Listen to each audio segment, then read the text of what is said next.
मंगलवार व्रत की प्रामाणिक पौराणिक कथा। राशिनगर में केशव दत्त ब्राह्मण अपनी पत्नी अंजलि के साथ रहता था।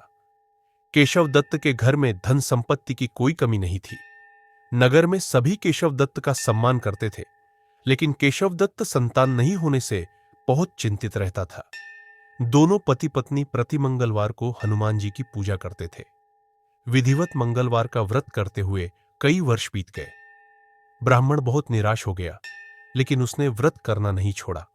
कुछ दिनों के बाद केशव दत्त हनुमान जी की पूजा करने के लिए जंगल में चला गया। उसकी पत्नी अंजलि घर में रहकर मंगलवार का व्रत करने लगी। दोनों पति पत्नी पुत्र प्राप्ति के लिए मंगलवार का विधिवत व्रत करने लगे। अंजलि ने अगले मंगलवार को व्रत किया, लेकिन किसी कारणवश उस दिन अंजलि हनुमान जी को भोग नहीं लगा सकी और उस दिन वह सूर्यास्त के बाद भूखी ही सो गई। अगले मंगलवार को हनुमान जी को भोग लगाए बिना उसने भोजन नहीं करने का प्रण कर लिया। 6 दिन तक अंजलि भूखी प्यासी रही। 7वें दिन मंगलवार को अंजलि ने हनुमान जी की पूजा की, लेकिन तभी भूख प्यास के कारण अंजलि बेहोश हो गई। हनुमान जी ने उसे स्वप्न में दर्शन देते हुए कहा, उठो पुत्री, मैं तुम्हारी पूजा पाठ से बहुत प्रसन्न हूं। तुम्हें सुंदर और सुयोग्य पुत्र होने का वर देता हूं। यह कहकर हनुमान जी अंतर्धान हो गए। तत्काल अंजलि ने उठकर हनुमान जी को भोग लगाया और स्वयं भोजन किया। हनुमान जी की अनुकंपा से अंजलि ने एक सुंदर शिशु को जन्म दिया। मंगलवार को जन्म लेने के कारण उस बच्चे का नाम मंगल प्रसाद रखा गया। कुछ दिनों बाद अंजलि का पति केशव दत्त भी घर लौट आया। उसने मंगल को देखा तो अंजलि से पूछा, यह सुंदर बच्चा किसका है? अंजलि ने खुश होते हुए हनुमान जी के दर्शन देने और पुत्र प्राप्त होने का वरदान देने की सारी कथा सुना दी। लेकिन केशव दत्त को उसकी बातों पर विश्वास नहीं हुआ।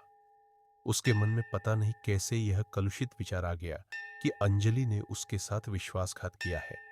अपने पापों को छिपाने के लिए अंजलि झूठ बोल रही है। केशव दत्त ने उस बच्चे को मार डालने की योजना बनाई। एक दिन केशव दत्त स्नान के लिए कुएं पर गया। मंगल भी उसके साथ था। केशव दत्त ने मौका देखकर मंगल को कुएं में फेंक दिया और घर आकर बहाना बना दिया कि मंगल तो कुएं पर मेरे पास पहुंचा ही नहीं।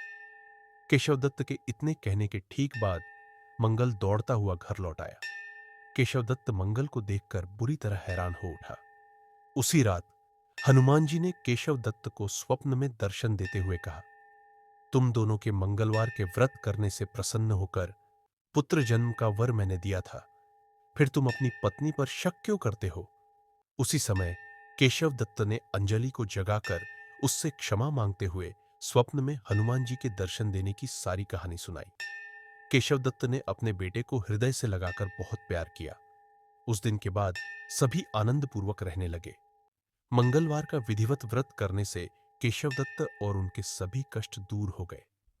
इस तरह जो स्त्री पुरुष विधिवत मंगलवार का व्रत करके व्रत कथा सुनते हैं, हनुमान जी उनके सभी कष्ट दूर करके घर में धन संपत्ति का भंडार भर देते हैं। शरीर के सभी रक्त विकार के रोग भी नष्ट हो जाते हैं।